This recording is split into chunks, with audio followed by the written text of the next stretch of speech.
नमस्कार, FM news देख रहे हैं आप। मैं हूं आपके साथ नेहा वालिया। वक्त हो चला है दिल्ली एनसीआर की अहम खबरों का। सबसे पहले बात जहांगीरपुरी हिंसा मामले की, जिसमें हर रोज एक नया मोड़ सामने आ रहा है और हिंसा के बाद से ही सियासत भी अपने चरम पर है।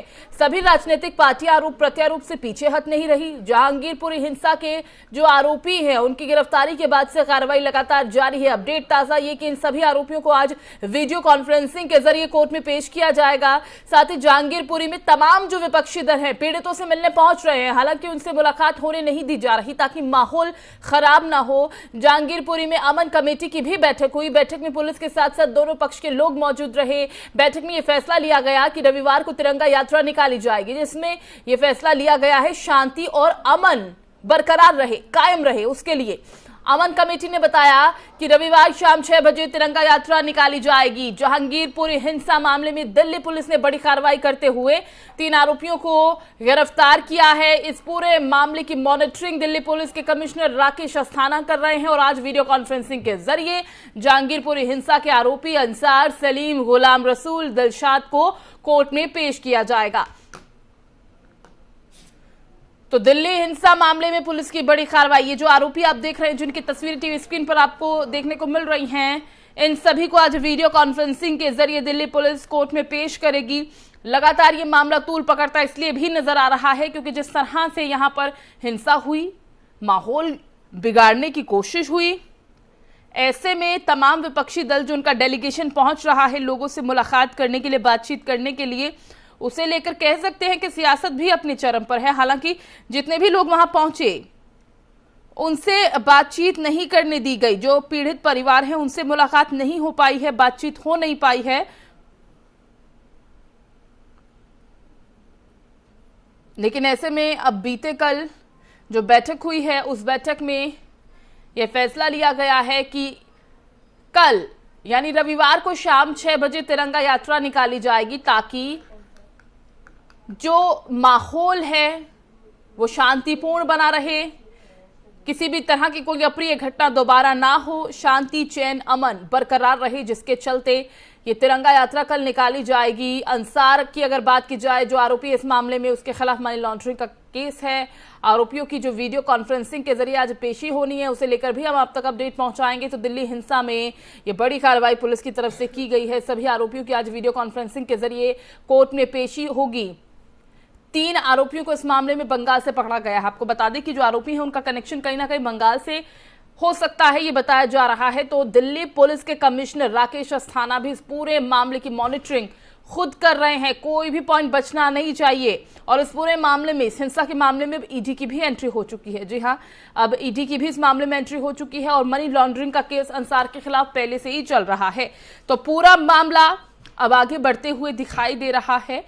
पूरे जहांगीरपुरी की अगर हम बात करें तो जिस तरह से माहौल शांतिपूर्ण बरकरार रहे, इसकी कोशिशें तमाम की जा रही पुलिस प्रशासन की तरफ से। प्रशासन भी अलर्ट है, चौकसी बढ़ा दी गई है और सीसीटीवी कैमरास जो है वो लगाए जा रहे हैं। हमने कल भी देखा था, सीसीटीवी कैमरास लगाए जा रहे थे ताकि हर एक गतिविधि पर पैनी नजर रखी जा सके।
आपको बता दें कि जहांगीरपुरी में हनुमान जयंती के दिन दो समुदायों के बीच में आपसी झड़प हुई थी, जिसके बाद वहां का माहौल खराब हुआ। पत्थरबाजी वहां पर की गई, हथियार लहराए गए, तलवारें लहराई गई और साथ ही साथ जिस तरह से माहौल खराब किया गया है, उसके बाद हमने देखा कि अवैध अतिक्रमण को हटाने के लिए 9 बुलडोजर पहुंचते हैं और तबाही का वो मंजर भी सभी ने देखा, जिसके बाद विपक्ष हमलावर हुआ बीजेपी पर।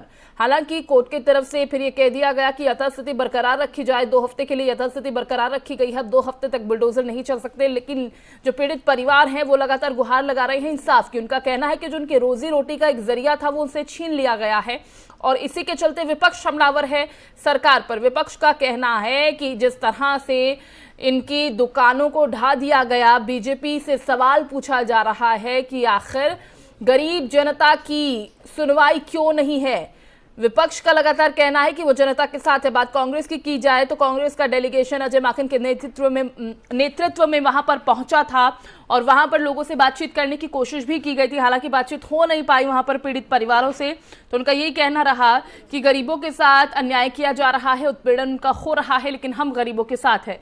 फिर सपा डेलीगेशन, टीएमसी डेलीगेशन भी वहां पर पहुंचा, असदुद्दीन ओवैसी भी वहां पर पहुंचे थे, जो हिंदू मुसलमान का इसे एक एंगल देते नजर आए, एक स्वरूप देने की कोशिश उन्होंने की। तो तमाम राजनीतिक दल अपनी राजनीतिक रोटियां भी यहां पर सेक रहे हैं और अब 3 आरोपियों को बंगाल से पकड़ा गया है। जो 5 आरोपी हैं इस पूरे मामले में, इनकी कोर्ट में वीडियो कॉन्फ्रेंसिंग के जरिए आज पेशी भी होनी है।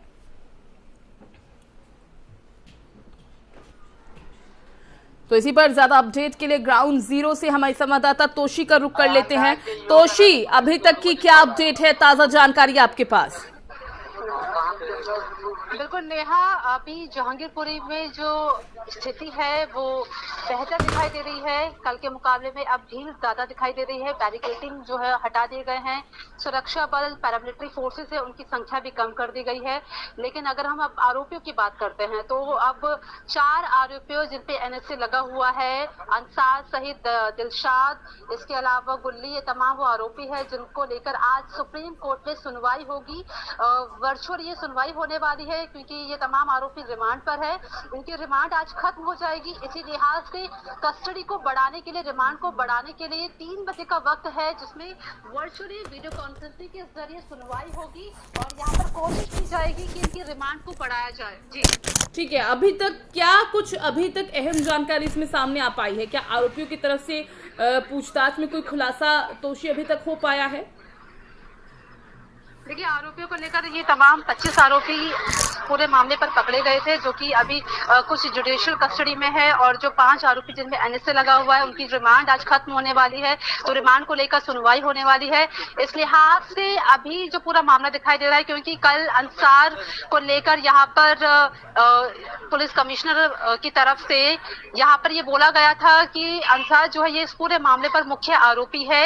इसके जो कनेक्शन है वो कहीं जो तार है वो बाहर तक दिखाई देते हैं। इसको लेकर ईडी को जो पत्र लिखा गया था उसमें बोला गया था कि इसका मास्टरमाइंड, इस पूरे मामले का मास्टरमाइंड कौन है, अंसार है। इसको लेकर अब जो एक्टिवेशन है, जो कार्रवाई है वो ज्यादा एक अग्रेसिव लेवल पे की जाए। तो यहाँ पर ईडी की तरफ से ईडी को लेटर लिखा गया है। 3 बजे वर्चुअल मीटिंग होने वाली है, वर्चुअल सुनवाई होने वाली है, जिसमें यहाँ पर ये साफ कहा गया है कि जो आरोपी है इनकी अभी कस्टडी को खत्म नहीं होना चाहिए, ताकि इनसे अभी ये पता लगाया जा सके कि इस पूरे मामले की तह तक पहुंचा जा सके। जिस तरह से तोशी आप लगातार कवर कर रही हैं और ये बहुत सारे तथ्य निकल कर भी सामने आए और ये भी खुलासा हुआ कि जो माहौल बिगाड़ने की कोशिश की गई थी हनुमान जयंती के दिन, ये पहले से ही प्री प्लान था। पहले से ही तमाम चीजों की तैयारियां पूरी कर ली गई थी। पहले से ही पत्थर वहां पर थे जिनका इस्तेमाल किया गया, पत्थरबाजी हुई, हवा में हथियार लहराए गए। तो पूरी प्लानिंग, प्लॉटिंग आखिर किसकी थी, कहां पर इनके तार जुड़े हुए हैं, तमाम चीजों की तय तक पहुंचने की कोशिश की जाएगी। तोशी, अगर पीड़ितों का जिक्र करें, जिनके अवैध कब्जों को हटाने की बात कही गई थी, जिनके दुकानों पर बुलडोजर चलाए गए थे, जिनकी आजीविका उनसे छीन ली गई है, जिस पर विपक्ष हमलावर है, आपने उनसे बातचीत भी करने की कोशिश की, उनका दुख दर्द आपने सुना होगा, समझा होगा, क्या कह रहे थे वो? बिल्कुल नेहा, देखिए मैं आपको पहले यहाँ पर ये दुकान दिखाती हूँ। ये गणेश गुप्ता जी की दुकान है, जो कि 1977 से यहाँ पर दुकान लगा रहे हैं। लगभग 50 साल हो गया है। 50 साल तक इनके पास इस तरह का कोई वेरिफिकेशन नहीं हुआ कि इनके पास कागज है या नहीं है। यहाँ पर पीड़ित परिवार ये कह रहा है कि बिना किसी वेरिफिकेशन अपडेट के एमसीडी ने उनकी इस दुकान को ढा दिया है बुलडोजर के माध्यम से। लगभग 5 लाख रुपए का नुकसान यहाँ पर हुआ है। आजीविका पूरी तरीके से त्रस्त यहाँ पर नजर आ रही है।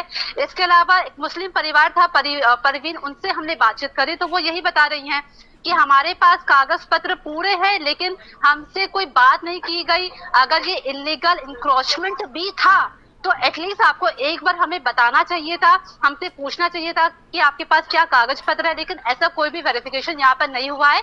अब वो लोग ये कह रहे हैं कि अब इसकी भरपाई कौन करेगा जी, क्योंकि लगातार यहाँ पर जो तमाम नेता है वो कह रहे हैं, चाहे वो केंद्र है चाहे वो भारतीय जनता पार्टी है, वो कह रही है कि यहाँ पर जो घुसपैठिया है जो अवैध तरीके से रह रहे हैं उनको यहाँ से निकाला जाए, उनका ये इलीगल इंक्रोचमेंट हटाया जाए। लेकिन सवाल है कि आप अचानक से इस तरह का स्टेटमेंट देते हो। ये लोग यहाँ पर 50 साल से रह रहे हैं, कोई 20 साल से, कोई 30 साल से, कोई बिना वेरिफिकेशन के आप उनके घर को, उनकी प्रॉपर्टी को ऐसे बर्बाद कर रहे हो। तो वो ये कहते हैं कि इसकी भरपाई कौन करेगा? अगर हमको रिहेबिलिटेट आप करते हैं तो हम कहाँ रहेंगे, क्या खाएंगे, रोजगार का हमारे पास क्या दूसरा नया स्रोत होगा? ये तमाम सवाल है जो पीड़ित परिवार अभी सरकार से कर रही है, लेकिन सरकार के पास अभी कोई जवाब नहीं, उनके हाथ खड़े हैं। मनोज तिवारी साफ कह देते हैं कि बुलडोजर चलता रहेगा, जो भी इलीगल इंक्रोचमेंट है सुप्रीम कोर्ट को भी कहीं ना कहीं चुनौती देते हुए नजर आते हैं। तो लेकिन सियासत चल रही है, सियासत के बीच में गरीब लोगों का क्या दोष है, इसको लेकर पीड़ित परिवार लगातार सवाल खड़ा कर रहा है कि शायद ये कहना गलत नहीं होगा कि हमेशा गेहूं के साथ गुंदी पिसता है, और ये वही आम जनता है, वही जनता है जो इस तमाम हिंसा का या फिर ये जो अवैध अतिक्रमण हटाने की जो सिलसिला शुरू हुआ था उसकी बलि चढ़ा है। उनके छोटे छोटे कामकाज जिससे वो अपना जीवन यापन कर रहे थे, अब वो रोजगार उनसे छिन गया है। सवाल करें तो किससे? सरकार सुन नहीं रही है, विपक्ष कंधा देने की कोशिश कर रहा है, लेकिन सहारा कौन बने? तो ये तमाम सवाल लोगों के सामने भी हैं, लेकिन बड़ा सवाल ये उठता है कि जो कार्रवाई की गई है उसके बाद अब इन लोगों का क्या? जिन लोगों की आजीविका छिन गई है, जिन लोगों का रोजगार छिन गया, जिनके पास एकमात्र सहारा जीवन यापन का अपना वो कामकाज था, अब वो उनके पास नहीं रहा। क्या इस पर किसी भी तरह का कोई पॉलिटिकल रिएक्शन वहां पर जो लोग पहुंच रहे हैं, आपने बातचीत अगर करने की कोशिश की हो तो किसी ने इस पर जवाब दिया कि आखिर इन लोगों का क्या होगा? विपक्ष अगर सहारा देने की कोशिश कर रहा है तो उनके पास क्या कोई उपाय है? ये सिर्फ हमलावर हैं वो बीजेपी पर। देखिए, यहाँ पर तमाम जो नेता है, चाहे वो कांग्रेस की तरफ से हो, कांग्रेस का डेलीगेशन आया था, आप पार्टी के नेता आए थे, सपा का कल डेलीगेशन आया था, टीएमसी का कहीं डेलीगेशन यहाँ पर आया था, लेकिन उनका यहाँ पर यही कहना है, वो सिर्फ आरोप प्रत्यारोप की राजनीति कर रहे हैं। वो भाजपा सरकार पर लगातार हमलावर है। वो कहते हुए नजर आ रहे हैं कि गरीब लोगों के ऊपर बुलडोजर चलाना बहुत आसान होता है, लेकिन उनका सहारा कौन देगा? इस पर यहाँ पर इस तरह का आरोप प्रत्यारोप चल रहा है। बीजेपी की तरफ से इस तरह का कोई स्टेटमेंट नहीं आया है कि जो नुकसान हुआ है उसकी भरपाई कौन करेगा। बीजेपी की तरफ से सिर्फ ये कहा गया है कि आपको एनआरसी करवा लेनी चाहिए। फिर एनआरसी को लेकर जो ऑब्जेक्शन आप उठा रहे थे, नागरिकता कानून को लेकर आपने पूरे दिल्ली में दंगे कर दिए, उसको लेकर फिर आप चीजों को एग्जीक्यूट करिए, आप प्रॉपर तरीके से फिर अपने कागज पत्र दिखाइए। तो बीजेपी का यहाँ पर स्टैंड यही है कि वो एनआरसी की बात कर रही है। बीजेपी यहाँ पर ये बात नहीं कर रही है कि बिना किसी अपडेट के उनके घरों को, उनकी जो प्रॉपर्टी है, जो उनके ढांचे हैं, उनको ढा दिया गया। बीजेपी इस पूरे बात पर पल्ला झाड़ रही है, उनका इस पर कोई कहना लेना देना नहीं है। लेकिन तमाम विपक्षी पार्टियां ये भी कह रहे हैं कि आप जो बुलडोजर है उसकी कार्रवाई यूं ही चलती रहेगी, यानी बुलडोजर की राजनीति जो है अभी मुझे नहीं लगता कि थमने का नाम अभी लेगी, और देखना होगा कि कितने लोगों के जो रोजगार हैं इसकी बलि चढ़ेंगे। तोशी, बहुत बहुत शुक्रिया अभी के लिए, आप नजर बनाए रखें, मैं आपके पास वापस लौटूंगी और भी जानकारी हम आपसे लेंगे। तो कोशिशें जारी हैं कि माहौल जो तनावपूर्ण था उसे शांतिपूर्ण कैसे किया जा सके। हालांकि अब पहले के मुकाबले माहौल शांतिपूर्ण नजर आ रहा है। हमारे संवाददाता ने दिखाया भी कि किस तरह से वहां पर अब पहले के मुकाबले थोड़ा रियायत भी दिया जा रहा है और लोगों की आवाजाही भी देखी जा सकती है। और जैसा कि कल तिरंगा यात्रा निकालने की बात कही जा रही है, तो देखना होगा कि कितने लोग इसमें इन्वॉल्व होते हैं।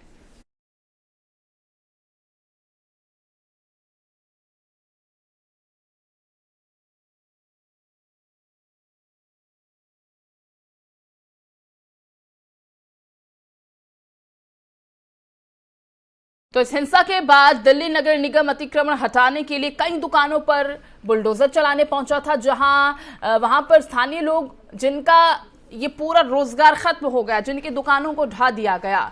उनका कहना है कि बेकसूरों के साथ अन्याय हुआ है। एफएम न्यूज पहुंचा ग्राउंड जीरो पर, उनसे बातचीत की, क्या कुछ उन्होंने कहा, किस तरह से अपना दुख दर्द बयां कर रहे हैं, देखिए।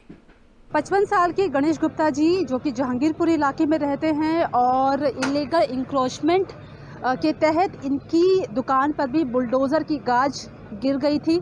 मेरे साथ यहाँ मौजूद है जो कि अपना दुखड़ा भी रो रहे हैं कि कितना नुकसान इनको हुआ है। गणेश जी, अब 1 हफ्ता हो चुका है दंगे को, आपने फाइनली दुकान खोली है।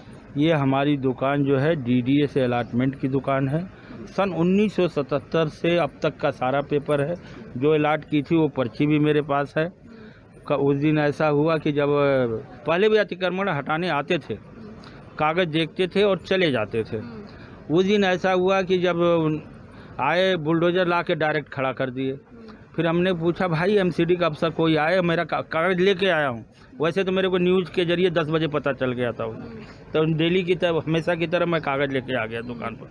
मैं कह रहा हूँ कोई एमसीडी का अफसर आए और हमारा कागज़ देखे, अगर इनलीगल है तब तोड़ा जाए, लीगल है वो प्रॉपर्टी टैक्स देता हूँ, लैंड टैक्स देता हूँ, किराया देता हूँ।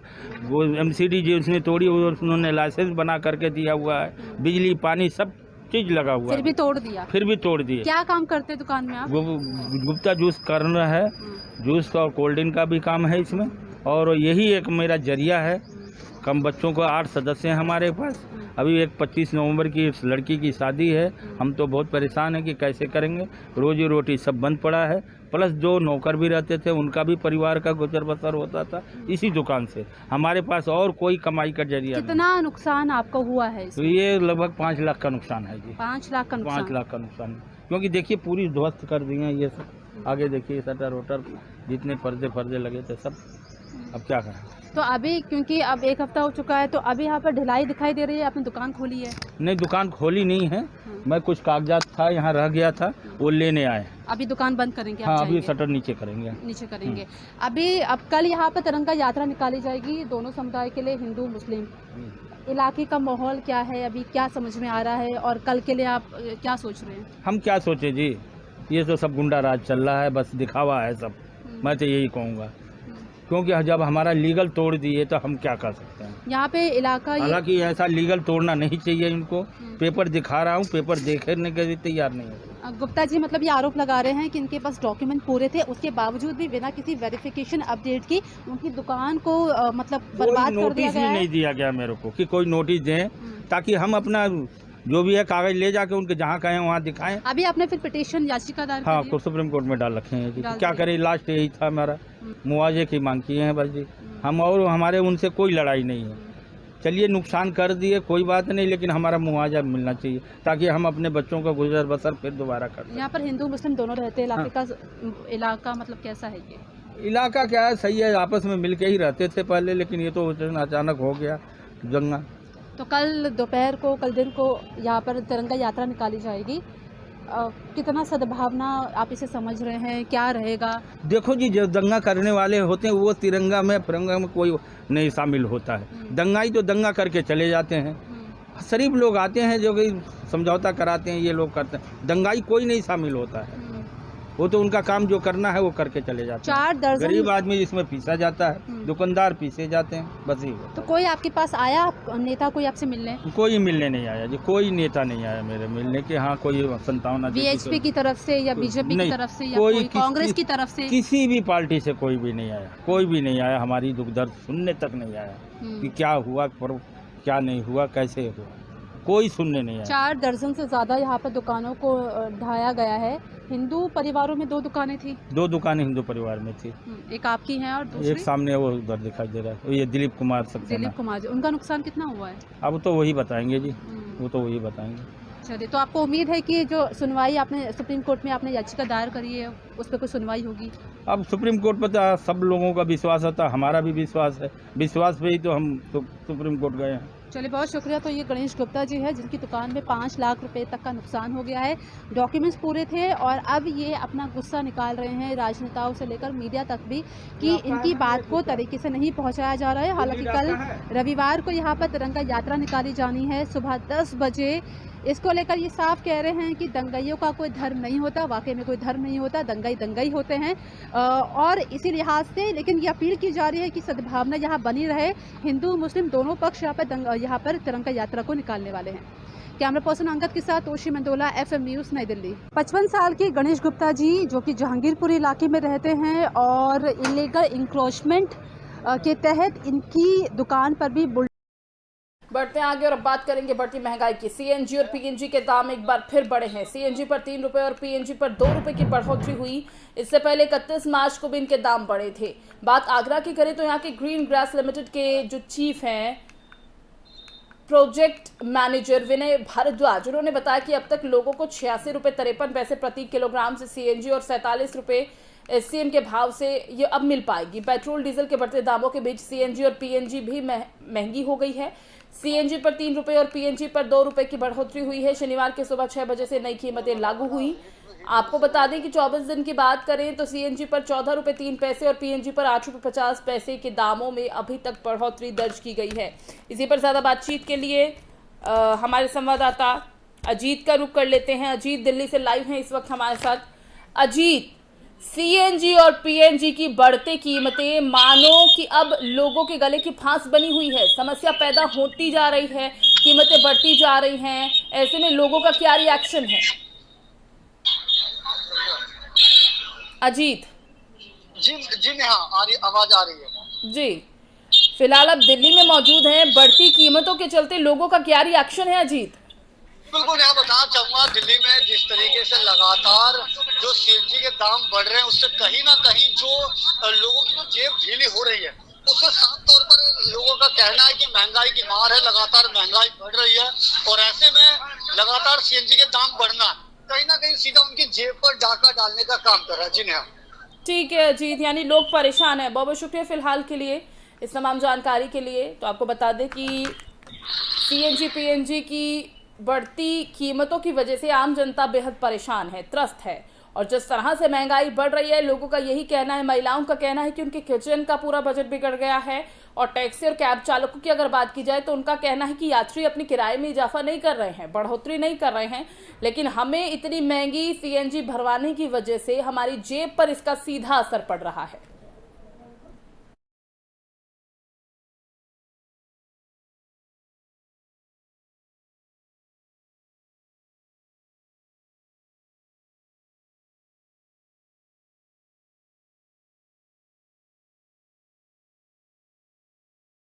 अब बात करेंगे बढ़ते कोरोना की, क्योंकि कोरोना के मामले एक बार फिर बढ़ने लगे हैं। केंद्रीय स्वास्थ्य मंत्रालय की तरफ से जारी किए गए आंकड़ों के मुताबिक भारत में आज 2527 नए कोविड के मरीज मिले हैं। केंद्रीय स्वास्थ्य मंत्रालय के मुताबिक वर्तमान में देश में सक्रिय कोरोना वायरस के जो मामले हैं 15,079 हैं और 33 नई कोविड से संबंधी मौतों ने कुल जो मृत्यु की संख्या है वो 5,22,149 हो गई है। यानी कि एक बार फिर मामले बढ़ने लगे हैं। इसी पर पूरी अपडेट के साथ हमारे संवाददाता ताहिर का रुख कर लेते हैं। ताहिर, कोरोना के मामले अब बढ़ने लगे हैं। जिस तरह से हमने पहली, दूसरी और तीसरी वेव का सामना किया, मुझे लगता है कि जो लापरवाही बरती गई है उससे अब हम कहीं चौथी लहर की तरफ तो नहीं बढ़ रहे। देखिए, बिल्कुल जिस तरीके से लगातार कोरोना के मामले निकलकर सामने आ रहे हैं उसके बाद सवाल यही खड़ा होता है कि क्या लोगों की लापरवाही अब लोगों पर ही जो है भारी पड़ती हुई नजर आ रही है। दिल्ली से सटे उत्तर प्रदेश की अगर बात की जाए तो उत्तर प्रदेश में लगातार कोरोना संक्रमण के मामले निकलकर सामने आ रहे हैं, जिन्हें कंट्रोल कर पाने में पूरी तरीके से प्रशासन नाकाम साबित होता हुआ नजर आ रहा है। ताजा अगर बात की जाए तो उत्तर प्रदेश के सबसे हाईटेक जिले कहे जाने वाले गौतम बुद्ध नगर की, तो गौतम बुद्ध नगर में पिछले 24 घंटे में 107 कोरोना पॉजिटिव के नए मामले निकलकर सामने आए हैं, जिसको लेकर सवाल खड़ा हो जाता है कि क्या स्वास्थ्य विभाग के द्वारा जो सुविधाएं उपलब्ध कराई जा रही हैं और जो सतर्कता बरती जा रही है वो पूरी तरीके से लाभार्थी हो रही है या फिर जो है जमीनी स्तर पर उनका लाभ नहीं मिल पा रहा है। उत्तर प्रदेश के नोएडा, क्योंकि हाईटेक शहर इसको कहा जाता है और दिल्ली से सटा हुआ भी है, तो हर वो सुविधा इस जिले में उपलब्ध है, लेकिन उसके बावजूद भी 24 घंटे में 107 कोरोना संक्रमण के मामले निकल कर सामने आए हैं। गनीमत की बात यह रही है कि 75 लोग ऐसे हैं जिन्होंने कोरोना को मात देकर वापस अपने घर लौटे हैं और एक्टिव मरीजों की अगर बात की जाए तो गौतम बुद्ध नगर में एक्टिव मरीजों की संख्या बढ़कर 569 हो गई है। यानी कि लगातार कोरोना संक्रमण के मामले निकलकर सामने आ रहे हैं, जिन्हें रोकने में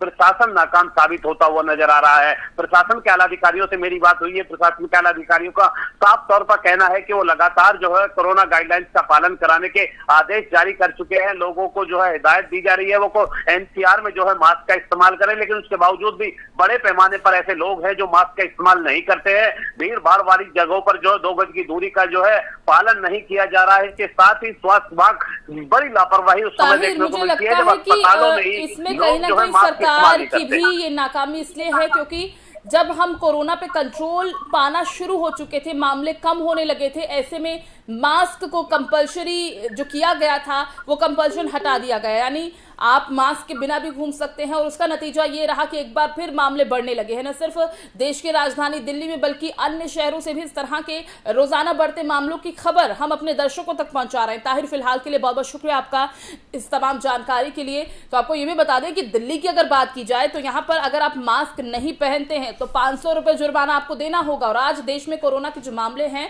2527 नए मामले सामने आए हैं और जो एक्टिव केसेस की संख्या है वो 15,000 के पार पहुंच चुकी है। तो ऐसे में अब आप सभी को अलर्ट रहने की बहुत ज्यादा जरूरत है।